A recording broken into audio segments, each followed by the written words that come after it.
Assalamualaikum warahmatullahi taala wabarakatuh. Bismillahirrahmanirrahim. Alhamdulillahi rabbil alamin. Wassalatu wassalamu ala al-habibil mustafa sayyidina wa maulana Muhammadinil karim wa ala alihi wa itratihi wa ashabihi ajma'in. Ashhadu an la ilaha illallah wahdahu la syarika lah wa ashhadu anna habibana wa sayyidana wa maulana Muhammadan abduhu wa rasuluh وصفيه من خلقه وحبيبه أدى الأمانة وبلغ الرسالة ونصح الأمة وكشف الله به الغمة اللهم صل وسلم وزد وبارك على الحبيب المصطفى سيدنا ومولانا محمد رسول الله وعلى آله وعترته وأصحابه ومن والاه. أما بعد, bersyukur kepada Allah di atas nikmat dapat lagi kita bertemu pada malam ini untuk kita berada di majlis yang kelima pembacaan kitab Safinatun Najah fima yajibu 'alal 'abdi li maulah, dan kita belum lagi memasuki kitab. Kita sebelum ini berada di bahagian mukaddimah yang perlu untuk diketahui sebelum kita membaca kitab Safinatun Najah ataupun mana-mana kitab fiqh yang lain. Dan sebelum kita masuk kepada perbahasan ataupun kepada mukaddimah pengarang pada hari ini, soalan yang ditanya oleh saudara Yusuf, ada 4 soalan yang beliau tanya. Soalan pertama dah terjawab, soalan kedua pula. Malam besok soalan ketiga. Apa hukum orang awam beramal dengan campur mazhab? Contoh, demi mencari rukhsah seperti pergi haji, khawatir bersentuh dengan wanita dan membatalkan wuduk, maka dia ikut mazhab lain. Yang kedua, hanya mengikut pandangan mazhab paling mudah. Baik, dia ada satu perbahasan para ulama. Apabila kita ingin berpegang dengan pelbagai pandangan mazhab, sekali ikut mazhab Syafi'i, sekali ikut mazhab Imam Malik, sekali ikut mazhab Imam Ahmad contohnya, dalam satu ibadah campur-campurlah. Masa berwuduk, wuduk cara al-Imam Asy-Syafi'i. Bila bersentuh dengan orang perempuan, dia pakai mazhab Imam Malik contoh, yang mengatakan tak batal wuduk apabila bersentuh lelaki perempuan tanpa lapik. Dia tak pakai pula mazhab Imam Syafi'i. Dia campur-campur begini. Jadi kata Fadilatul Syekh Ali bin Jum'ah hafizahullahu subhanahu wa ta'ala, apabila seseorang itu ingin beramal dengan pelbagai mazhab dalam ibadah dia, boleh. Tapi semestinya maksud beliau ni boleh iaitu setelah mengaji, belajar, bukan agak-agak lah. Bukan maknanya biasanya ulama ada 2 pendapat. Ada kot. Dia terus pegang yang dia rasa mungkin ada, padahal dia tak mengaji. Padahal maknanya itu tak betul. Kerana takut-takut memang tak ada pendapat pun. Mana-mana dia yang menimbulkan pandangan baru. Jadi boleh untuk berpegang dengan mazhab lain. Contoh kita bermazhab Syafi'i, tiba-tiba dalam ibadah nak bermazhab dengan mazhab lain. Boleh. Tetapi dengan syarat, ulama yang kita ikut tersebut, katakan kita campur-campur mazhab, katakan kita ambil 2 pendapat. Selalu dibuat contohnya mudahnya berwuduk. Bila berwuduk, dia berwuduk mengikut cara al-Imam Asy-Syafi'i, tak ikut cara Imam Malik. Biasanya yang akan jelas iaitu dalam isu menyapu kepala. Dalam mazhab al-Imam Asy-Syafi'i radhiyallahu taala anhu, asal sentuh kepala sah wuduk walaupun tak sapu seluruh kepala. Ikut mazhab Imam Malik bin Anas radhiyallahu anhu, wuduk tidak akan sah sekiranya orang yang berwuduk tidak menyapu seluruh kepala. Maka ketika dia basuh muka, basuh tangan, bila sapu kepala, dia sapu sikit je kepala dia, tak sah. Wuduk itu dalam mazhab Imam Malik, dia kena menyapu keseluruhan kepala. Maksudnya seluruh kepala dia terkena basahan yang ada di tangan. Itu mazhab Imam Malik. Mazhab Imam Syafi'i tak wajib semua, tapi sunat semua. Yang wajib apa? Asal sentuh. Jadi dia kata, okey, dalam masalah wuduk saya pakai mazhab Imam Syafi'i. Kebetulan dia pula budak muda. Rambut pula bojeng, cantik apa semua, nak pergi program contoh. Malaslah nak sapu kepala semua, nanti hilanglah dia punya remos-remos kalau ada lah. Jadi sapu sikit je. Dia kata, ala mazhab Sayyidina al-Imam Asy-Syafi'i radhiyallahu anhu. Al-qail bi jawaz wa bi sihhati wudu'i walhamdulillah. Dia pun sapu sikit je. Dia kata ikut mazhab Imam Syafi'i sah wuduk saya. Dia pun pergi kenduri. Takdir Allah Ta'ala tersentuh pula. Kenduri itu katakan sesak. Tak ikut SOP pula tu. Macam tu kan. Tersesak macam mana tak? Tersentuh tangan satu orang perempuan. Tanpa lapik. Dia ingat kawan dia. Dia pun nak capai. Tercapai tangan orang perempuan. Orang pun terpandang. Dah, apa ni? Kan? Apa siapa pegang tangan saya? Dia kata, sorry, saya tak sengaja. Dah berlaku persentuhan lelaki perempuan tanpa lapik. Tapi dia tidak bersyahwat sebab dia ingat kawan dia. Rupanya tersilap pegang tangan. Maka ketika itu, berdasarkan mazhab Imam Asy-Syafi'i, batal wuduk sebab dalam mazhab Imam Asy-Syafi'i asal berlaku persentuhan lelaki dengan perempuan yang bukan mahram, termasuk isteri. Sebab isteri itu bukan mahram kita. Kalau isteri itu mahram kita, tak bolehlah kita kahwin dengan dia. Mahram ni wanita yang diharamkan untuk dikahwini. Jadi bila dia bersentuh dengan orang perempuan yang bukan mahram dia tanpa lapik, maka batallah wuduk dia berdasarkan mazhab al-Imam Asy-Syafi'i. Jadi ketika itu dia kata, malas pula nak ambil wuduk sekali lagi. Dia teringat, fihi ra'yan. Bal hunaka salas ara. Dalam masalah ni ada dua pendapat. Bahkan sebenarnya ada tiga pendapat. Kita ambil contoh dua pendapat dulu. Dia kata memanglah batal wuduk saya.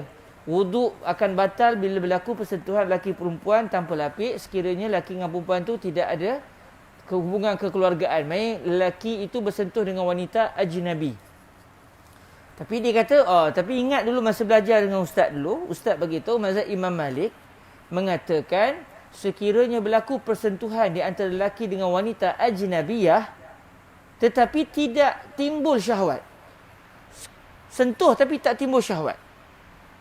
Maka ketika itu wuduk itu tidak batal. Orang yang berwuduk kemudian pegang orang perempuan tanpa lapik, orang perempuan yang bukan mahram, tanpa lapik dan tidak pula timbul syahwat. Dosa tak dosa lain cerita. Dosa tak dosa itu lain cerita. Itu perbahasan lain. Isunya pada batal atau tidak wuduk. Sebab jumhur para ulama kata kalau kita bersalaman lelaki perempuan tanpa lapik ni, main bersentuhan lelaki perempuan yang bukan mahram itu adalah dosa. Cuma okey, katakan kawan ni tak sengaja jadi tak berdosa. Cuma batal atau tidak wuduk dia? Dia kata, okey, ketika ini saya pegang mazhab Imam Malik lah. Sebab saya bukan bersentuh dalam syahwat. Saya bersentuh pun tak sengaja, tanpa syahwat. Jadi ketika itu dia kata, saya nak pegang pendapat Imam Malik yang mengatakan wuduk tidak akan terbatal sekiranya berlaku persentuhan lelaki dan perempuan tanpa syahwat. Jadi ketika ini, dalam cerita kita tadi ni, dia telah berpegang dengan dua pendapat ulama'. Sekali dia pegang pendapat Imam Syafi'i ketika berwuduk, iaitu sapu kepala, dia sapu sikit. Sekali pula dia pegang pendapat Imam Malik dari sudut apa? Dari sudut tak batal wuduk kalau berlaku persentuhan. Jadi kalau dia nak berpegang dengan pandangan yang pelbagai, Fadilatul Syekh Ali bin Jum'ah menyatakan, dia boleh berpegang dengan pendapat ulama' yang pelbagai dalam kehidupan dia, tetapi dengan syarat tidak berlaku satu keadaan, iaitu ulama'-ulama' yang dia ikut tu, dia ikut contoh berapa orang dalam berapa isu. Contoh isu kita tadi dua kali lah. Dua orang dia ikut. Dia ikut Imam Syafi'i, dia ikut Imam Malik. Boleh untuk berpegang dengan pendapat Imam Syafi'i atau Imam Malik dalam keadaan sekalipun. Dicampur-campur mazhab maknanya. Tetapi dengan syarat jangan sampai pada satu keadaan semua ulama' yang dia pegang tu, yang dia berpegang dengan pandangan mereka tersebut, bila dirujuk balik dari sudut fiqh masing-masing, setiap faqih itu mengatakan tindakan kamu ni tak betul. Kalau berlaku, dia pegang dua ulama' atau tiga ulama', setelah dirujuk, dia dah campur-campur, setelah dirujuk dengan tiga-tiga orang ni, setiap orang kata perbuatan kamu tak sah.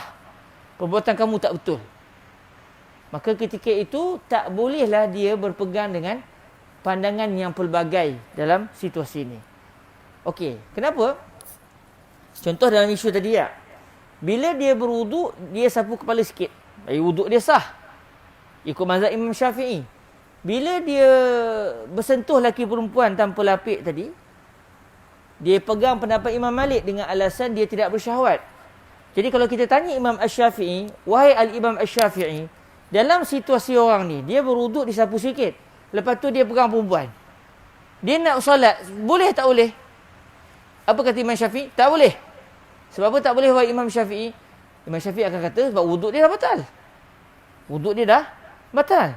Asal-asal eloklah dia berwuduk tu. Ada wuduk. Dia pegang perempuan, walaupun tanpa syahwat sekalipun, Di sisi Al-Imam Asy-Syafi'i wuduk dia sudah terbatal. Okey, mai di sisi Imam Syafi'i tindakan dia tak betul kalau dia nak sembahyang lepas tu. Tanya Imam Malik, imam kedua yang dia pegang dalam isu bersentuhan lelaki perempuan tak batal wuduk ketika tiada syahwat. Tanya Imam Malik, boleh tak orang ni nak sembahyang wahai Imam Malik? Imam Malik kata nak sembahyang apa? Wuduk pun tak sah. Bukan isu batal wuduk. Tak timbul isu batal wuduk. Wuduk dia pun tak sah.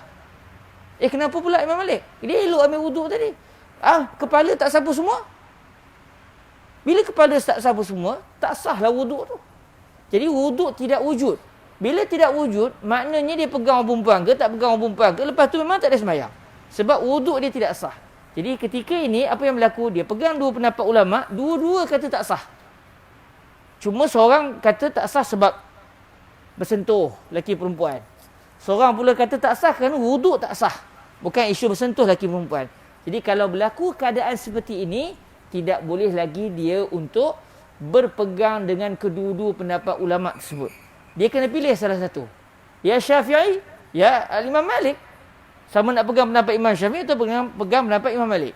Kalau dia nak pegang pendapat Imam Malik, pegang perempuan tak batal wuduk, kalau tanpa syahwat, maknanya ketika dia berwuduk tadi, dia kena sapu kepala semua. Dia kena ikut pendapat Imam Malik dalam isu ni. Kalau dia kata, saya rambut ni susah sikit lah. Saya sapu sikit je. Selalu berwuduk tu, saya bukan kedekut tapi gitu. Sikit je. Alhamdulillah dah sentuh. Khalas, walhamdulillah. Rabbuna karim. Sentuh sikit. Okey, alhamdulillah wuduk sah. Kalau nak pegang mazhab Imam Syafi'i dari sudut tak wajib sapu kepala semua, kalau berlaku persentuhan, selesai. Kamu kena berpegang, wuduk kamu dah batal. Jadi kalau kamu nak berpegang dengan dua pendapat, tiga pendapat, boleh. Sekiranya tidak berlaku satu keadaan, tanya pada para ulama, ibadah yang dia buat tu jadi tak sah. Kalau tak berlaku, tak apa. Kalau ulama yang dia pegang semua kata ibadat kamu tidak sah, maka ketika itu tidak boleh dia berpegang dengan pandangan-pandangan yang pelbagai tersebut. Tapi katakan dia berpegang, tapi sekali dalam bahagian lain, sekali dalam bahagian lain. Masa dia berwuduk, dia pegang mazhab Imam Syafi'i.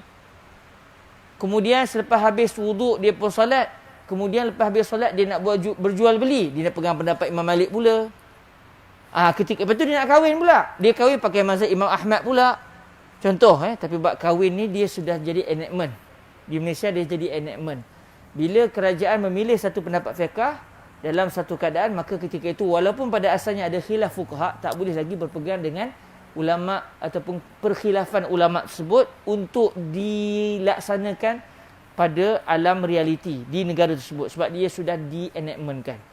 Bila kerajaan memilih satu pendapat fiqh untuk dijadikan sebagai undang-undang, maka ketika itu kata para ulama kita, ra'yul imami yajubbul khilaf. Ra'yul imam yajubbul khilaf.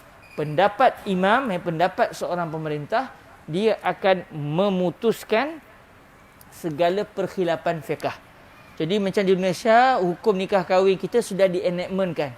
Tak bolehlah kita nak ikut nikah kahwin berdasarkan mazhab Imam Abu Hanifah yang mengatakan sah tanpa wanita tu kalau dia nak kahwinkan diri dia sendiri, walaupun wali tak setuju, sah nikah. Itu tak boleh pegang dah sebab dia sudah di-enactmentkan. Jadi katakan dia campur-campur mazhab tadi, sekali dalam isu salat, sekali dalam isu perniagaan, sekali dalam isu perkahwinan, maka ketika itu tidak menjadi masalah kerana apa yang dia buat itu ulama kata betul dan tidak berlaku satu keadaan semua ulama yang dia pegang mengatakan ibadah dia tidak sah. Jadi pening saya Ustaz. Kalau pening, pegang je lah mazhab al-Imam Asy-Syafi'i radhiyallahu anhu wa ardahu. Siapa suruh nak campur-campur? Kalau nak campur-campur, kena ikutlah syarat-syarat dia. Jadi nak ceritanya, kalau kita nak mengamalkan pelbagai mazhab sekalipun, kena mempelajari dengan baik dan kena ada ilmu. Kalau tidak, nanti maknanya kita akan terbabit dengan satu masalah, iaitu satu keadaan ulama yang kita pegang, katakan 2-3 orang tu, semua kata perbuatan kita tidak sah dengan sebab-sebab yang pelbagai. Silakan cikgu. Kalau macam contoh dia berubah, bila dia berubah tempat, baru dia pakai mazhab Imam Malik dalam bab yang sama. Contoh berwuduk kan. Contoh dia berwuduk masa dia di Malaysia. Masa di Malaysia dia pakai Imam Syafi'i, betul dia pun terobang. Bila dia pergi sana, oleh kerana sebab-sebab tertentu, jadi dia belajar, dia punya mazhab Malik semuanya. Dalam Wuduk dia yang mula-mula tu dah batal lah. Yang masa dia di Malaysia ni Dah batal lah. Ke tak batal lagi wuduk dia tu? Katakan saya buat lah. Dia ambil wuduk di Malaysia. Nak pergi haji ni. Elok ambil wuduk pun semua. Lepas tu sampai ke Mekah. Entah macam mana terpegang pula tangan seorang perempuan. Dia kata, sekarang ni kita di Mekah ni, kita ikut mazhab dia lah. Ikut mazhab yang kata begini-begini pula. Maka ketika itu tak boleh lagi. Sebab dia akan berada pada keadaan dua orang alim yang dia pegang tu kesemua mengatakan ibadah dia tak sah. Tapi kalau dia wuduk di Malaysia, dah batal dah pun. Selesai dah. Dia sampai Mekah, dia nak start ambil wuduk yang kedua. Dia kata, kali ni saya nak ikut mazhab Malik lah. Okey, silakan. Tak ada masalah. Cuma dalam isu itu secara konsepnya begitu. Cuma ada juga perbahasan dalam isu umrah, isu haji contohnya, biasanya berlaku persentuhan lelaki perempuan ketika tawaf. Maka ketika itu memang ada perbahasan khusus yang dibincangkan. Sebab dalam mazhab Imam Syafi'i sini pun ada dua pendapat dalam isu itu.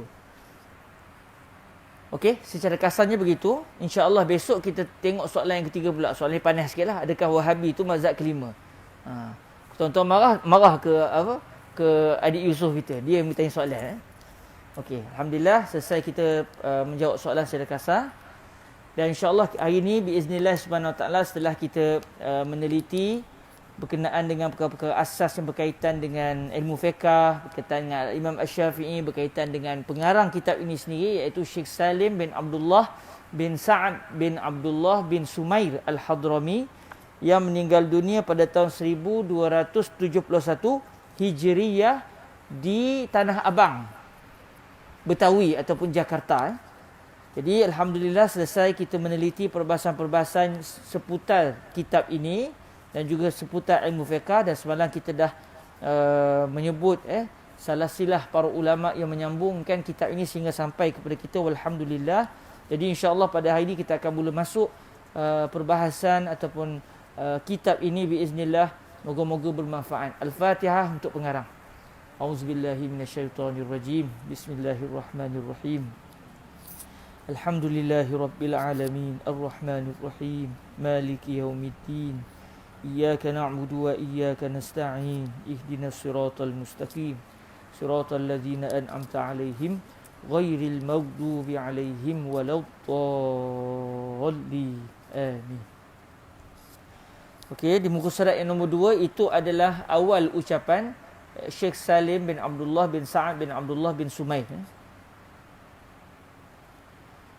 Bisnadina al-muttasil ila sayyidina al-imam al-muallif li hadzal kitab wa huwa sayyidi al-imam Salim ibni Abdullah ibni Sa'ad ibni Abdullah ibni Sumair al-Hadrami al-mutawaffa sanata 71 wa 200 wa alf min hijratir rasul sallallahu alaihi wa alihi wasallam radhiyallahu taala anhu wa ardahu wa nafa'ana Allahu bi ulumihi wa ulumi masyayikhihi wa talamizatihi wa qurra'i safinatin najah fima yajibu 'ala al-'abdi li maulah wa sa'iri musannafatihi wa syurrahiha Allahumma amin.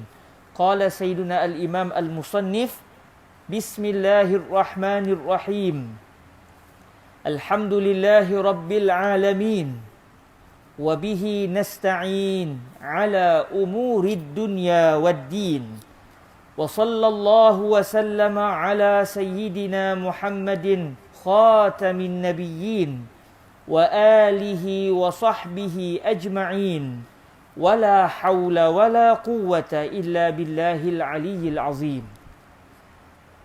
Terjemahan bagi mukaddimah ini, dengan nama Allah yang Maha Pemurah lagi Maha Mengasihani. Segala puji bagi Allah yang merupakan Tuhan sekalian alam. Dengannya kami memohon pertolongan bagi urusan-urusan dunia dan urusan-urusan agama. Semoga Allah telah berselawat dan memberikan keselamatan ke atas penghulu kami Nabi Muhammad sallallahu alaihi wasallam yang merupakan penutup para nabi. Semoga Allah berselawat dan memberikan keselamatan juga kepada keluarga baginda dan para sahabat baginda kesemuanya. Tiada daya dan tiada kekuatan melainkan dengan pertolongan Allah yang maha tinggi lagi maha agung. Itu adalah terjemahan kasar bagi muqaddimah yang didatangkan oleh Al-Imam Al-Syekh Salim bin Abdullah Al-Hadrami. Selepas tu Syekh terus sebut faslun arkanul islami khamsatun. Maksudnya muqaddimah beliau tak cerita kitab ni apa-apa tak. Beliau sebut secara asasnya, iaitu pujian kepada Allah, selawat kepada baginda Nabi, dan terus beliau masuk kepada perbahasan iaitu rukun-rukun Islam ada 5. Jadi ini maknanya kita fahamlah kitab ini kitab yang ringkas yang ditulis untuk mereka yang baru nak mendalami ilmu fiqh dalam mazhab Imam Syafi'i secara asas. Siapa yang tak tahu langsung, tak pernah belajar mazhab Imam Syafi'i langsung, eloklah dia belajar kitab ini. Jadi sesuailah beliau tulis secara ringkas-ringkas kerana tujuan kitab ini dipersembahkan adalah kepada mereka yang baru ingin mendalami ilmu fiqh. Jadi beliau tak sebutlah perincian-perincian fiqh lah apalah. Jadi beliau sebut secara kasar begitu dengan harapan moga-moga yang mempelajari ilmu fiqh tu sedikit demi sedikit dia akan dapat maklumat-maklumat terperinci terhadap ilmu-ilmu fiqh. Kemudian tuan-tuan yang dirahmati Allah, menjadi tradisi para ulama kita apabila mereka masuk dalam menghuraikan mana-mana kitab, apabila sampai kepada muqaddimah pengarang iaitu Bismillahirrahmanirrahim dan juga Alhamdulillahirabbil alamin, begitu juga dengan salawat ke hadrat baginda Nabi, mereka tidak akan laju-laju untuk pergi kepada perbahasan yang seterusnya, melainkan mereka akan mengambil masa agak teliti untuk mendalami dan memerhatikan secara halus apakah dia Bismillahirrahmanirrahim dan apakah dia Alhamdulillahirabbil alamin, kerana atas dasar mengambil keberkatan dan memohon kebaikan daripada Allah berkaitan dengan huraian yang membicarakan tentang bismillah dan juga alhamdulillah rabbil alamin. Jadi insya-Allah hari ini kita bincang tentang bismillah saja. Bukan selalu tak kita baca agak dalam. Selalunya perbahasan yang agak dalam ni mungkin dibincangkan di pondok-pondok, di dalam majlis-majlis talaqi yang tinggi-tinggi. Tapi apa salahnya untuk kita tahu juga secara orang kata apa, secara sepintas lalu. Kalau kita rasa tingginya, okey tak apa, sekurang-kurangnya kita pernah mendengarnya walaupun mungkin kita tidak dapat mendalaminya dan memahaminya dengan baik. Jadi insya-Allah saya pada malam ini akan membawa tuan-tuan untuk kita meneliti tentang apakah dia Bismillahirrahmanirrahim dan beberapa perbahasan yang berkaitan dengan basmalah, iaitu Bismillahirrahmanirrahim. Orang Arab sebut basmalah. Basmalah ni dia adalah nahtun khatiyun, ataupun kita kata macam ringkasan lah. Ringkasan kepada Bismillahirrahmanirrahim. Jadi supaya mudah orang faham, kalau macam kita, kalau orang Melayu kita sebut bismillah. Dah baca bismillah ke belum? Faham lah tu, maksudnya dah baca Bismillahirrahmanirrahim ke belum? Tapi orang Arab dia tak kata hal anta qara'ta bismillah, dah dia kata hal basmalta. Hal basmalta, adakah kamu telah basmalah ataupun belum? Jadi basmalah itu dalam bahasa Arab merujuk kepada ringkasan bagi Bismillahirrahmanirrahim. Kalau alhamdulillah pula dipanggil hamdalah. Bila sebut hamdalah, alhamdulillahirabbil alamin. Kalau hauqalah, maksudnya la haula wala quwwata illa billahil aliyil azim. Kalau tahlil, maksudnya la ilaha illallah. Jadi itu adalah beberapa nahtun khatti ataupun ringkasan secara tulisan untuk merujuk kepada satu kenyataan yang diinginkan oleh para ulama kita. Jadi saya ada mencatat beberapa perkara-perkara penting yang berkaitan dengan bismillah. InsyaAllah kita akan cuba lihat. Pertama, tuan-tuan yang dirahmati Allah, para ulama kita, dan bismillahirrahmanirrahim, alhamdulillah ni sebab tiap-tiap hari kita sebut. Jadi bagus juga untuk kita tahu agak teliti pada malam ini. Disebut oleh para ulama, dalam bahasa Arab ni huruf ba itu ada banyak makna. Ba ni bismillah. Kalau orang Melayu ni kita terjemah dengan nama Allah. Dengan ini ataupun dalam bahasa Arab panggil al-ba, dia mempunyai pelbagai makna. Lalu kata para ulama, ba yang ada pada bismillahirrahmanirrahim itu ada dua kemungkinan pengertiannya. Yang pertama dia panggil ba al-isti'anah. Al-ba lil isti'anah, ba isti'anah. Itu yang pertama, Yang kedua dia panggil ba musahabah. Dalam sikitlah ni kan. Tak buat sekali-sekala. Sebab kita dalam yang awal-awal ni, lepas-lepas ni kita taklah dalam sangat. Kalau tidak, lambatlah khatam kitab ni. Dan tuan-tuan pun seronok khatam kan. Saya pun seronok juga kan. Adalah bendanya. Cuma awal-awal ni kita sebab nak tahu secara orang kata apa, biar maklumat yang kita dapat tu agak sedikit teliti yang disebut oleh para ulama. Jadi bismillahirrahmanirrahim, huruf ba pada bismillah itu ada dua kemungkinan makna. Kemungkinan yang pertama, ba itu dipanggil ba isti'anah. Ba bantuan. Ba minta bantuan. Isti'anah. Satu lagi, ba dengan maksud musahabah. Musahabah maksud dia menyertai. Ba dengan maksud bersama-sama. Maksudnya ba pada bismillah itu, kalau kita kata ia bermaksud musahabah, dia bermaksud bersama-sama dengan nama Allah. Tapi biasanya kita jarang dengar lah bersama-sama dengan nama Allah. Biasanya kita kata dengan nama Allah je. Dan kita pun kadang-kadang tak terperasan dengan nama Allah tu maksud dia apa. Sebab kita tiap-tiap hari sebut dengan nama Allah yang Maha Pemurah lagi Penyayang. Okey, apa maksud dengan nama Allah tu? Dengan apa? Maksud ni macam mana? Jadi di sini ada dua kemungkinan makna. Yang pertama, dengan bantuan nama Allah. Dipanggil ba isti'anah. Ba minta bantuan. Ba yang digunakan untuk merujuk kepada makna memohon pertolongan. Jadi bila kita sebut bismillahirrahmanirrahim dan kita inginkan ba itu bererti ba isti'anah, dia akan memberi makna dengan bantuan nama Allah yang Maha Pemurah lagi Maha Mengasihani. Itu kalau kita kata ba itu bererti lil isti'anah. Ada satu lagi makna lil musahabah. Al-ba'u lil musahabah. Kita pun kata sohbah, bersahabat. Dia ambil perkalimah itulah. Musahabah. Sahabah yusahibu musahabatan. Musahabah maksud dia bersama-sama. Jadi bila sebut kalau ba itu bererti musahabah, kita boleh tukar ba itu kepada kalimah ma'a. Jadi dia punya, kalau kita kata ba dalam bismillahirrahmanirrahim itu adalah bererti musahabah, kita boleh kata maksud bismillah adalah ma'asmillahirrahmanirrahim. Ana ma'asmillah ar-rahman-ar-rahim. Saya bersama-sama dengan nama Allah yang Maha Pemurah lagi Maha Mengasihi.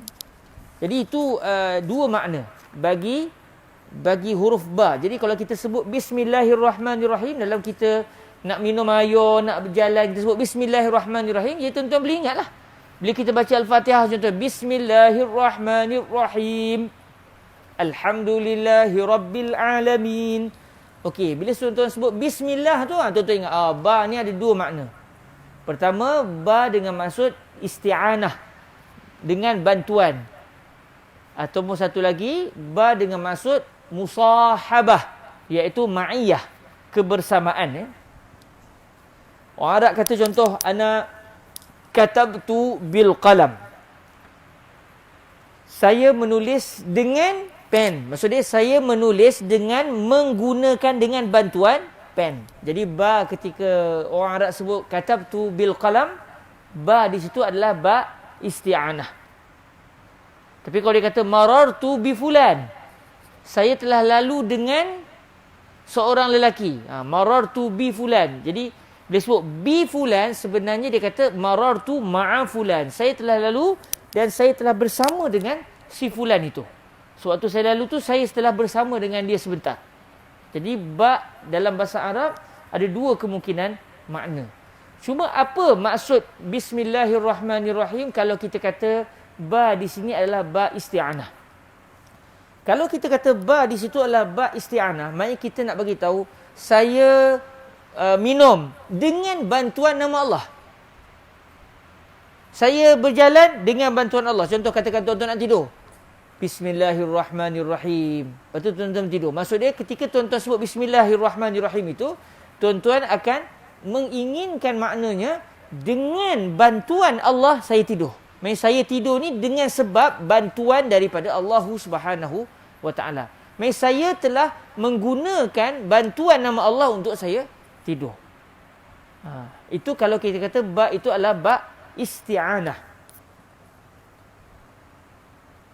Bila kalau tuan-tuan buat apa benda pun bismillahirrahmanirrahim, maksudnya dengan bantuan nama Allah saya buat bagian. Dengan bantuan Allah saya mulakan pekerjaan saya. Itu kalau kita kata ba adalah ba isti'anah. Cuma ada ulama tak berapa seronok sikit kalau kita kata ba pada bismillahirrahmanirrahim itu adalah ba al-isti'anah. Sebab dia ada satu makna yang agak tak berapa sedap sikit. Sebab apa? Kalau saya kata katabtu bi qalam, saya menulis dengan pen. Memang saya mahukan pen itu ke? Atau pen tu hanya alat je? Yang saya nak bukan pen tu, saya nak tulisan itu. Ana qata'tu bisikin, qata'tu lahma bisikin. Saya potong daging ni dengan menggunakan pisau. Memang kita nakkan pisau tu ke tujuan kita? Atau tak kisah pun sebenarnya nak pisau ke tak guna pisau ke, tak kisah. Tapi yang saya inginkan daging yang dipotong tu. Bukan pisau tu yang saya nak. Sebab dia hanya alat. Nak guna pisau ke, kalau ada orang lain dia ada kemahiran boleh kepak daging, dia boleh siap-siap elok ke, tak kisahlah. Yang penting dia sudah terpotong-potong. Nak guna pedang ke. Jadi bila kita kata ba itu adalah lil isti'anah, dia akan ada satu makna yang tak ubah cantik, iaitu kita kata saya berjalan dengan bantuan nama Allah. Maknanya saya sebenarnya nak apa? Nak berjalan tu. Nama Allah tu saya tak nak pun, cuma alat saya. Yang tu yang tak berapa nak sedap sikit. Itu yang tak berapa nak sedap sikit. Kalau kita kata ba pada bismillahirrahmanirrahim itu adalah lil isti'anah. Tapi ini nak katanya ada para ulama dia rasa tak berapa sedap sikit kalau kita kata ba itu adalah lil isti'anah. Tapi ada juga ulama kata kalau kita kata ba itu lil isti'anah sekalipun, yang kita inginkan bukan maksud dia kita tak perlukan nama Allah. Walaupun ba itu kalau ikut asal bahasanya, bila kita kata dia adalah isti'anah, yang kita inginkan adalah benda lain, bukan benda yang menjadi alat itu. Cuma bila kita sebut bismillahirrahmanirrahim, kita kata dengan bantuan nama Allah, tapi dalam masa yang sama kita nak bagi tahu kalau tidak dengan bantuan Allah, tak dapat saya nak buat. Kalau tidak dengan izin Allah, kalau Tuhan tak bantu saya, tak mampu saya nak berjalan, tak mampu nak tidur, tak mampu nak makan, tak mampu nak kerja. Semuanya mesti dengan bantuan nama Allah. Cuma yang saya fikir ketika itu, kalau saya kata ba itu lil isti'anah, yang saya fikir adalah kebergantungan saya dengan Allah. Bukan nama Allah tu saya tidak inginkan. Walaupun kalau kita guna dalam ayat yang lain, qata'tu al-lahma bisikin, memang kita tak nakkan pisau tu. Saya potong daging dengan menggunakan pisau. Kalau kita sebut ayat tu, memang kita nakkan daging. Pisau kita tak kisah pun, dia alat je. Tapi bila kita sebut bismillahirrahmanirrahim amshi, bismillahirrahmanirrahim akul, dengan nama Allah saya berjalan, dengan nama Allah saya pergi ke sana ke sini, maknanya ketika itu kita tidak melihat dari sudut tidak memerlukan nama Allah, kerana memang kita perlukan Allah. Allah bukan alat. Tapi bila kita sebut ba tu isti'anah, sebagian ulama kata tak ada masalah pun, kerana yang kita ingat adalah saya ni sangat bergantung kepada Allah. Jadi bila kita sebut ba tu lil isti'anah, ada dua cara pemikiran lah. Ada ulama kata tak apa sedap lah guna ba isti'anah ni, sebab dia akan menunjukkan seakan-akan nama Allah ni bukan tujuan, sedangkan tujuan kita adalah Allah. Tujuan kita maksuduna huwallah. Tujuan kita adalah Allah. Jadi ada ulama faham gitu, ada ulama kata kalau kita kata ba li isti'anah sekalipun, semua kita tidak akan mengatakan kita tidak perlukan Allah. Kita memerlukan Allah dan kita mahukan Allah. Cuma kita gunakan ba isti'anah tu dari sudut apa? Dari sudut betapa kita ni sangat bergantung kepada Allah. Seperti orang yang nak potong daging, dia bergantung, dia berhajat kepada pisau. Walaupun dalam masa yang sama dia tidak pun inginkan pisau sebab dia nak inginkan benda yang lain. Tapi bila kita sebut Bismillahirrahmanirrahim, dia inginkan Allah dan dia juga berhajat kepada Allah Subhanahu wa taala. Itu kalau kita kata ba dalam Bismillahirrahmanirrahim adalah dengan maksud isti'anah. Ada satu lagi makna yang saya sebut awal tadi, iaitu musahabah, kebersamaan. Bila kita kata dengan nama Allah yang Maha Pemurah, maksudnya saya menyertai nama Allah. Saya bersama-sama dengan sama-sama nama Allah yang Maha Pemurah lagi Maha Mengasihani. Ya.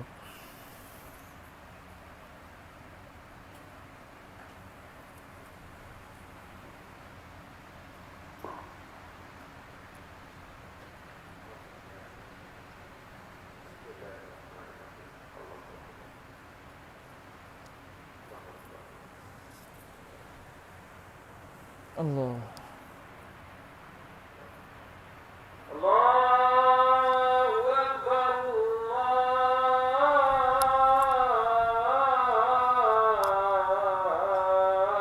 Allahu Akbar.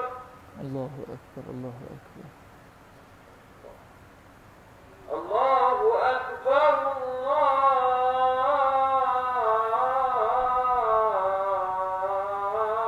Akbar.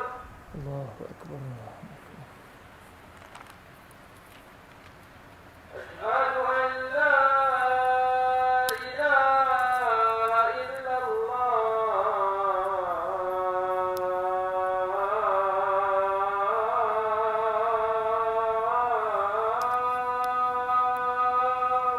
Asyhadu an la ilaha illallah.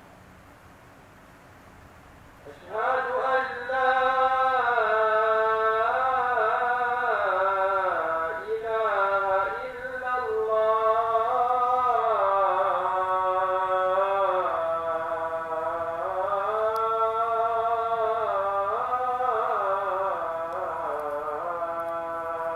Asyhadu an la ilaha illallah. Asyhadu an la ilaha illallah. أشهد أن محمدًا رسول الله.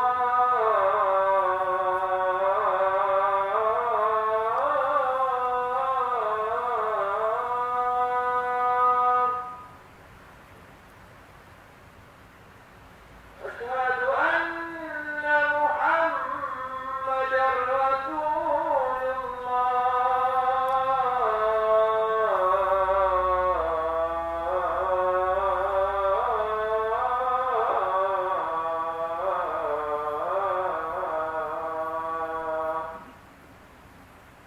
Asyhadu anna sayyidana Muhammadar Rasulullah. حي على الصلاة.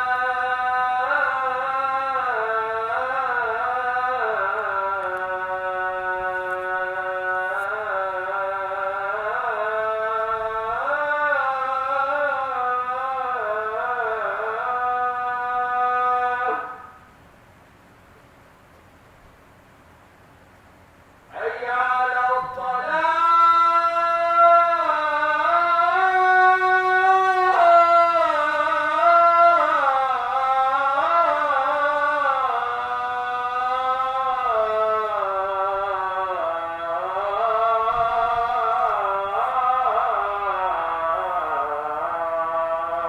La haula wa la quwwata illa billah. حي على الفلاح.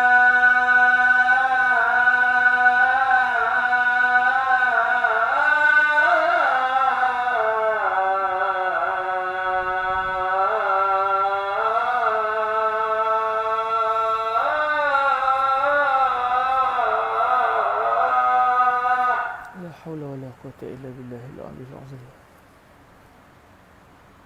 حي على الفلاح.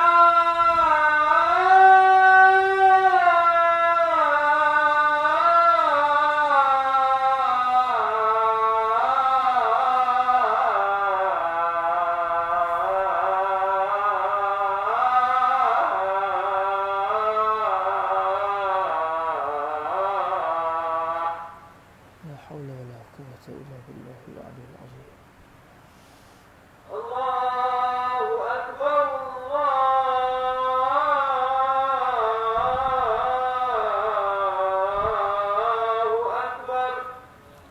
Allahu akbar, Allahu akbar.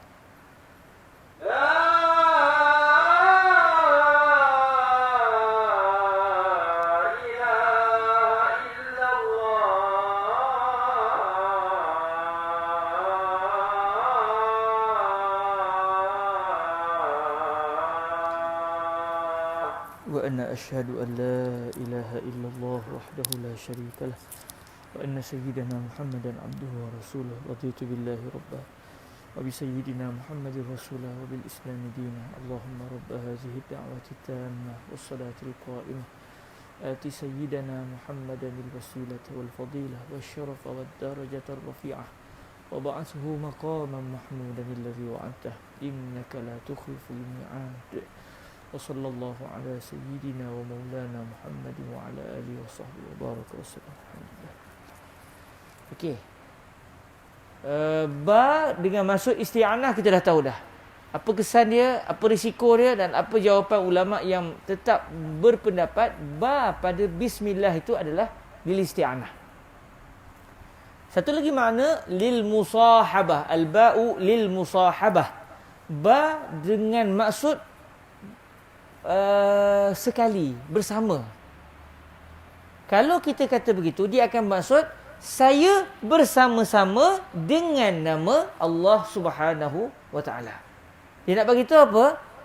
Dengan saya ini, perbuatan yang saya nak lakukan ini, contoh macam katakan kita sebelum kita makan, kita sebut bismillahirrahmanirrahim. Dengan nama Allah yang Maha Pemurah lagi Maha Penyayang. Maksudnya dengan nama Allah yang Maha Pemurah lagi Maha Penyayang, saya makan. Cuma apa maksud dengan nama Allah saya makan? Dengan keberkatan nama Allah, dengan beradanya nama Allah yang berkat ini, saya makan. Saya makan ini bersama-sama dengan keberkatan nama Allah Subhanahu wa taala. Makan saya ini bukan makan kosong, tapi makan saya ini turut disertai dengan keberkatan, dengan sebab disebut nama Allah Subhanahu wa taala. Jadi ketika itu kalau kita inginkan itu, masa kita makan, kita kata bismillah, maksud dia saya makan ni bersama-sama dengan keberkatan dengan sebab nama Allah. Ketika itu itu bermaksud lil musahabah. Ikutlah masa kita makan tu kita niat apa? Sebut bismillahirrahmanirrahim. Adakah kita maksudkan saya ni tak akan mampu makan melainkan dengan bantuan Allah? Ketika itu itu adalah isti'anah. Kalau kita kata, saya ni makan bersama-sama dengan keberkatan menyebut nama Allah, ketika itu, di situ adalah lil musahabah. Jadi, ini dua makna bagi ba. Contohnya kata, ni baru ba. Kitab kita bukan tekat huruf ba je. Ta, sa, jim semua ada. Nanya bila nak khatam. Jangan takut tuan-tuan. Awal-awal je. Awal-awal. Sebab kita nak masuk agak dalam sikit sebab jarang-jarang kita boleh berkongsi. Saya rasa sepanjang saya mengajar tak pernah saya berkongsi sedalam ini. Biasanya kasar-kasar begitu, lalu begitu je, tapi rugi pula rasa sebab maklumat begini sangat halus. Dan kalau kita boleh memahaminya, sewaktu kita menyebut bismillahirrahmanirrahim itu, hati kita akan memahami erti-erti yang sangat luas ini. Mari kita sebut bismillahirrahmanirrahim. Mari kita akan kata, ya Allah, kalau tidak dengan bantuan Allah, tak mampu saya makan. Dia akan ada unsur kesufian sewaktu kita sebut bismillah. Sebab kita faham, itu adalah isti'anah. Mari saya bergantung harap dengan nama Allah. Saya bergantung harap dengan Allah. Kalau kita fahami pula dengan maksud, itu dengan adalah lil musahabah, maknanya saya ini makan bersama-sama dengan nama Allah. Mari bersama-sama dengan keberkatan menyebut nama Allah Subhanahu wa ta'ala. Jadi hidup kita ni sentiasa ingin bersama dengan Allah, ingin bersama dengan keberkatan, ingin bersama dengan baginda Rasul sallallahu alaihi wasallam. Jadi masa makan pun, walaupun makan tu benda yang memang kita perlukan untuk jasad kita, tetapi kita masukkan sekali elemen saya ini makan dengan unsur keberkatan sebab saya sebut nama Allah Subhanahu wa taala. Jadi itu adalah di antara makna bagi huruf ba pada bismillah. Okey, kemudian tuan-tuan yang dirahmati Allah, ism, nama. Orang Melayu kata dengan nama, dengan nama. Nama ni kalau ikut ismun dalam bahasa Arab tu dia asalnya berasal pada dua kemungkinan makna. Ismun iaitu diambil daripada kalimah sumu, ataupun ismun diambil daripada kalimah simah. Sebab orang Arab ni, dia setiap kalimah yang dia gunakan itu, dia ada asal punca dia. Ismun, orang Arab kita akan sebut, ismun bererti nama. Anta masmuk. Siapa nama kamu? Okey, itu memang penggunaan orang Arab sampai ke hari ni pun begitu. Cuma asal kalimah ismun tu dia ambil daripada kalimah apa sebenarnya? Apa dia punya kata asal dia? Ada ulama-ulama kita daripada ulama Basrah, dia akan kata ismun ni sebenarnya berasal daripada kalimah sumu. Sumu, apa maksud sumu? Ketinggian, ulu. Sumu ataupun ulu bererti ketinggian. Sebab dengan nama seseorang itu, tinggi orang itu, mulia orang itu. Bila orang itu nama dia buruk, tak apa nak cantik dah. Orang tak letak nama dia nama yang buruk, dia akan letak nama-nama yang tinggi untuk menunjukkan dia itu siapa. Jadi dengan nama kita tahu kedudukan orang tu. Jadi dia ambil dengan munasabah inilah diambil kalimah ismun. Yang diambil, dipetik daripada kalimah asal sumu. Ulama-ulama Kufah pula kata, ismun ini bukan diambil daripada kalimah sumu, tapi diambil daripada kalimah simah. Simah bererti alamah. Alamat. Tanda. Bila sebut ni, kita akan teringat dengan satu orang yang lain. Sebut Hairul Nizam, tuan-tuan ingat saya. Jadi, kalimah Hairul Nizam itu adalah petanda. Tanda isyarat kepada saya. Jadi ada ulama kata kalimah ismun itu diambil daripada kalimah sumu, ada yang kata dia diambil daripada kalimah simah. Ulama-ulama Basrah dia kata daripada kalimah sumu. Ulama-ulama Kufah kata ismun itu ataupun dalam bahasa Melayu kita kata nama lah, dia diambil daripada kalimah simah. Bismillah, kita sampai kepada lafzul jalalah, iaitu kalimah Allah, lafzul jalalah. Lafzul jalalah ini ataupun kita orang Melayu saya jarang juga sebut lafzul jalalah, kita sebut kalimah Allah. Tapi orang Arab dia tak kata kalimatullah, dia kata lafzul jalalah, lafaz yang mulia, iaitu merujuk pada kalimah Allah itu sendiri. Apa definisi bagi Allah? Kita tahulah Allah tu Tuhan kita lah. Tapi para ulama ada mendatangkan satu definisi yang sangat indah, merujuk kepada apa pengertian Allah. Kata para ulama, wallahu alamun ala az-zati. Alamun ala az-zati. Al-wajibi al-wujudi. Panjang pula ya. Wallah, kalimah Allah itu adalah alamun ala az-zat al-wajibil wujudi al-mustahiqi. Orang Melayu panggil mustahak ya, mustahak, dia ambil kalimah itulah, mustahiq. Al-mustahiqi li jami'i al-mahamid. Al-mustahiqi li jami' al-mahamid. Bila kita tahu erti ni, bila kita sebut bismillah, dia akan membawa erti-erti yang begitu halus ini. Sebab tu saya rasa rugi kalau tidak disembahkan kepada masyarakat maklumat-maklumat indah ini. Bila sebut Allah, siapa? Bila sebut Allah, kita teringat kepada Allah Ta'ala, Tuhan yang kita sembah. Tapi ada definisi yang sangat indah yang disebut oleh para ulama. Apa kata para ulama? Allah alam. Allah adalah nama. Alamun ala zat. Nama bagi satu zat. Zat dalam bahasa Arab ni dia akan bererti sesuatu lah. Cuma sesuatu kalau kita disebut zat Hairul Nizam, jasad saya. Jasad saya ni. Tapi bila sebut zatullah, bukan maksud jasad Allah, sebab Allah tidak berjasad. Sebab tu diguna kalimah zat. Sebab bahasa Arab ni dia agak menarik sikit. Kalimah zat tidak menunjukkan semestinya mesti berjasad. Tapi kalau kita nak sebut zat, kita faham dalam bahasa Melayu. Zat benda ni kita akan faham jasad benda tu. Jadi az-zat dalam bahasa Arab kadang-kadang merujuk kepada objek, benda yang berjasad, yang berobjek. Kadang-kadang zat merujuk kepada diri sesuatu tanpa benda itu berjasad. Maka sebab itu digunakan kalimah zat, tak digunakan wallahu alamu ala jismin haram alaiki habib. Mana boleh kita kata Allah tu adalah nama bagi satu jisim? Mana boleh? Sebab jisim tu dia akan bersifat berbentuk. Sedangkan bentuk itu sifat makhluk. Wallahu laisa kamitslihi syai'. Allah tu tidak ada satu benda pun yang macam Allah Subhanahu Wa Taala. Memang makhluk tak macam Tuhan. Bila makhluk berjasad, Tuhan tidak berjasad. Bila makhluk bertempat, Tuhan tidak bertempat. Maka disebut wallahu alamun. Ala az-zat. Allah adalah nama bagi satu zat. Okey, sifat zatnya apa dia? Al-wajibil wujudi. Zat yang wujudnya adalah wajib. Allah adalah nama bagi satu zat yang zat ini wujudnya adalah wajib. Wajib wujudnya. Al-wajibi al-wujudi. Mari kita boleh sebut bismillah. Setelah kita guna bismillah itu, ba itu kita faham apa artinya, bergantung sangat kita kepada Allah.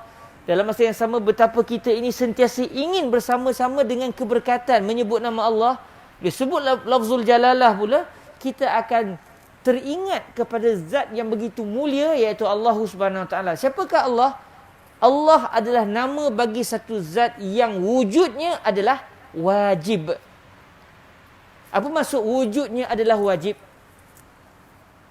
Bila sebut Allah ini adalah zat yang wujudnya, kewujudannya adalah wajib. Maksud kewujudan Allah adalah wajib, iaitu mustahil dia tidak wujud. Dan mustahil dia akan binasa. Maksud dia, la yasbiquhul adam, wa la yalhaquhul adam, kazalik. Itu maksud wajibil wujud. La yasbiquhul adam wa la yalhaquhu al-adam. Satu zat yang tidak didahului dengan ketiadaan, dan ia juga satu zat yang tidak akan terkena dengan ketiadaan. Maknanya beza dengan kita. Kita sebelum kita dilahirkan oleh ibu kita, mana kita? Entah, tak wujud. Yang wujud pun dalam bentuk roh. Tapi jasad tak wujud lagi. Sebelum mak ayah kita kahwin, mana ada kita ada? Jasad kita mana ada lagi? Kita telah didahului dengan ketidakwujudan, tak wujud. Barulah lepas tu wujud. Lepas dah wujud, ke mana kita? Sampai hukum, berpindahlah kita ke alam yang lain untuk bertemu pula dengan Sayyidina Rasulullah sallallahu alaihi wasallam, insya-Allah. Di dunia tak dapat jumpa Nabi, insya-Allah. Waktu kita pulang ke alam barzah nanti, kita moga-moga disambut oleh baginda Rasul sallallahu alaihi wasallam. Jadi Allah pula tak seperti kita yang didahului dengan ketiadaan dan disudahi dengan juga ketiadaan. Allah ini wujudnya adalah wajib, iaitu mustahil dia tidak wujud. Bila sebut mustahil Allah tidak wujud, bererti mustahil Allah ni satu ketika dahulu tak ada, baru ada. Dan mustahil juga Allah yang telah ada sekarang satu hari ini tak akan tidak ada. Itu bukan Allah Ta'ala. Jadi kewujudan tu ada 3 jenis. Kewujudan ada 3 jenis. Satu namanya wajib al-wujud. Wajib kewujudannya. Itu adalah Allah Subhanahu Wa Ta'ala. Ada satu kewujudan namanya jaiz al-wujud. Jaizul wujud. Kewujudannya adalah harus. Kalau dia nak ada pun okey, tak nak ada pun tak ada masalah. Siapa? Kita, makhluk. Makhluk ni, mesti ke Allah ciptakan kita? Tak. Kalau Allah nak ciptakan, cipta. Tak nak cipta, sudah. Naga contoh. Kita kata ada naga lah. Memang ada ke sungguh? Tak ada pergi zoo, tak ada nampak naga tu. Naga Malaysia, naga Indonesia. Tapi nak katanya masyhur ni sampai dalam bahasa Arab pun ada kalimah naga ni. Tinin dia panggil, tinin. Tinin tu maksud dia naga. Orang Melayu panggil naga, orang putih panggil apa? Dragon. Ada ke tidak? Hakikatnya memang pernah wujud ke tidak? Entah. Jadi mungkin tak pernah wujud pun sebenarnya. Cuma dongeng je. Kita punya bayang-bayang je. Kita tengok ular, kita pun membayang ular ni dia mulut dia keluar api, lepas tu dia boleh terbang. Kita pun kata ini namanya naga. Padahal kawan tu tak pernah ada pun. Tak ada satu naga pun katakan contoh. Saya pun tak tahulah. Tapi orang Melayu percaya betul dengan naga ni. Tasik Cini ada naga. bawah perut bumi ada naga. Orang ni lahir bersama dengan naga. Dia pun macam naga kan. Rumah dia pun macam rumah naga kan.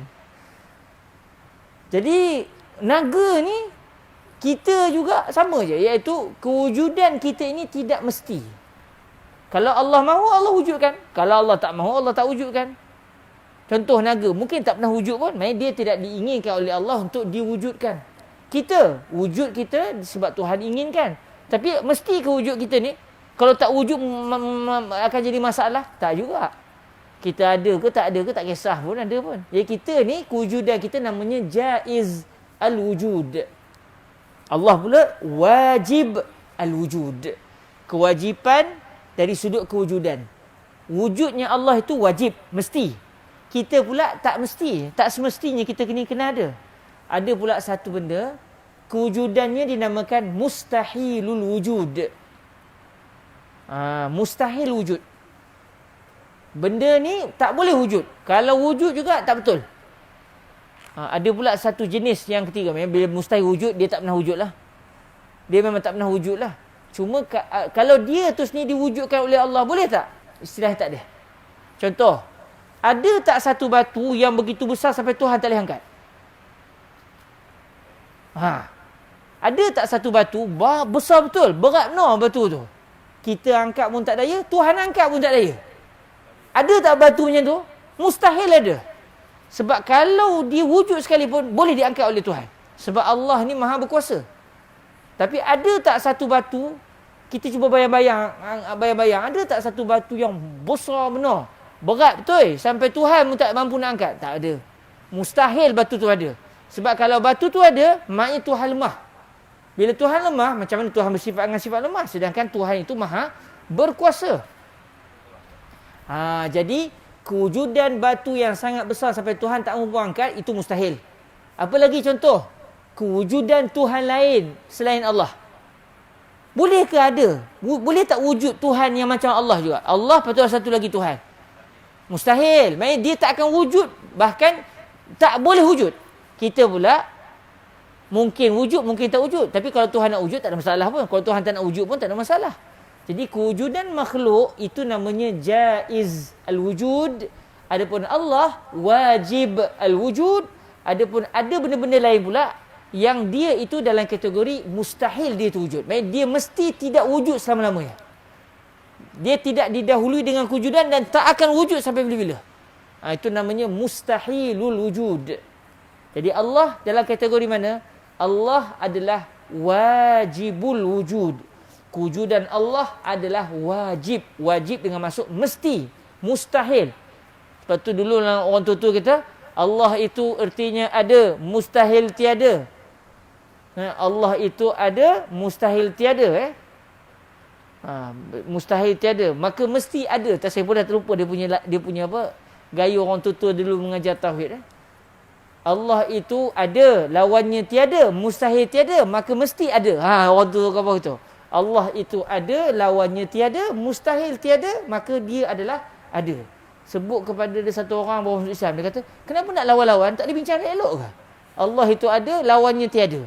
Cuba elok bincang, tak lawan-lawan. Satu hal pula ya. Allah itu ada, lawannya tiada. Mustahil tiada, mestilah ada. Bahasa orang dulu ya. Tapi kita faham maksudnya, iaitu benda yang tidak boleh wujud kerana kewujudannya adalah mustahil. Jadi kita kembali kepada definisi. La haula la quwwata illa billah. Lepas dengar dah ya. Tak boleh lama kita ni. Okey, balik kepada definisi Allah tadi. Alamun ala dzatil al-wajibil wujudi al-mustahiqi li jami'il mahamid. Al-mustahiq iaitu yang berhak. Tuhan yang berhak untuk menerima seluruh pujian. Maknanya Allah adalah merupakan nama bagi satu zat yang kewujudannya adalah wajib. Dalam masa yang sama, zat ini berhak, layak untuk menerima segala jenis kepujian. Tak ada benda yang dipuji bukan milik dia. Semua yang dipuji itu milik dia. Maka itulah Allahu Subhanahu wa ta'ala. Walhamdulillahi Rabbil Alamin. Jadi Bila kita tahu makna ni, bila disebut Bismillahirrahmanirrahim, itu bergetar sikit hati kita. Sebab tu orang yang beriman, orang yang kuat dengan Tuhan ni, disebut nama Allah, bergetar dia. Bergetar jiwa dia. Sebab dia faham apa erti setiap satu tu. Jadi insya-Allah moga-moga Allah Subhanahu Wa Taala memberikan kepada kita kefahaman. Dan insya-Allah besok malam maksudnya, besok malam kita masuk pula Ar-Rahman Ar-Rahim. Apa beza Ar-Rahman dan apa beza Ar-Rahim biiznillah. Tapi jangan tuan-tuan kata sudah. Mukadimah saja dah makan berapa hari. Udahnya macam mana kitab kita ni? InsyaAllah awal-awal tuan-tuan. Lepas ni kita baca laju-laju insyaAllah. Sebab maklumat-maklumat ni kita tiap hari kita guna. Sebut Bismillah, sebut Alhamdulillah. Tapi kadang-kadang maklumat terperinci ni tidak tersemat dalam jiwa kita. Maka ia satu kerugian bagi saya. Alangkah baiknya maklumat ini diketahui. Baru bila kita sebut tu, oh Tuhan ni siapa? Allah ni satu zat yang wujudnya adalah mesti, yang berhak untuk terima segala kemuliaan dan pujian. Okey, Bismillah. Oh, maksud dia saya ni memang bergantung harap dengan Allah. Dalam masa yang sama, itu kalau ba' tu ba' isti'anah. Kalau kita kata ba' tu lil musahabah, saya ni mahu segala tindakan saya itu bersama-sama dengan keberkatan oleh Allah Subhanahu wa Ta'ala. Jadi dalam kita sebut nama Allah, dia akan membawa kita untuk sentiasa bersama dengan keberkatan, dengan pergantungan kita kepada Allah Subhanahu wa Ta'ala. Walhamdulillahirabbil alamin. InsyaAllah besok kita akan tengok pula baki bismillah, iaitu Ar-Rahman Ar-Rahim. Dan kalau ada rezeki kita masuk pula kepada Alhamdulillah, sebab pengarang sebut untuk Bismillahirrahmanirrahim, Alhamdulillahirabbil alamin. Jadi insyaAllah besok kita akan tengok pula apakah erti Ar-Rahman dan Ar-Rahim, dan apakah pula erti Alhamdu, iaitu pujian yang menjadi milik Allah Subhanahu wa Ta'ala. Jazakumullahu khairah. Kita tangguhkan majlis kita dengan salawat ke hadrat baginda Rasulullah sallallahu alaihi wa alihi wasallam. Allahumma salli afdala salatin ala as'adi makhluqatika sayyidina Muhammad wa ala alihi wa sahbihi وسلم عدد معلوماتك ومداد كلماتك كلما ذكرك الذاكرون وغفل عن ذكره الغافلون. اللهم صل أفضل صلاة على أسعد مخلوقاتك سيدنا محمد وعلى آله وصحبه وسلم عدد معلوماتك ومداد كلماتك كلما ذكرك الذاكرون وغفل عن ذكره الغافلون. اللهم صل أفضل صلاة على أسعد مخلوقاتك سيدنا محمد وعلى آله وصحبه وسلم عدد معلوماتك ومداد كلماتك كلما ذكرك الذاكرون وغفل عن ذكره الغافلون. وسلم ورضي الله تبارك وتعالى عن ساداتنا أصحاب رسول الله أجمعين. وحسبنا الله ونعم الوكيل ولا حول ولا قوة إلا بالله العلي العظيم. سبحانك اللهم وبحمدك أشهد أن لا إله إلا أنت أستغفرك وأتوب إليك. بسم الله الرحمن الرحيم. والعصر إن الإنسان لفي خسر إلا الذين آمنوا وعملوا الصالحات وتواصوا بالحق وتواصوا بالصبر. جزاكم الله خير الجزاء. أقول قولي هذا وأستغفر الله لي ولكم ولسائر المسلمين. وجزاكم الله خيرا. والسلام عليكم ورحمة الله وبركاته.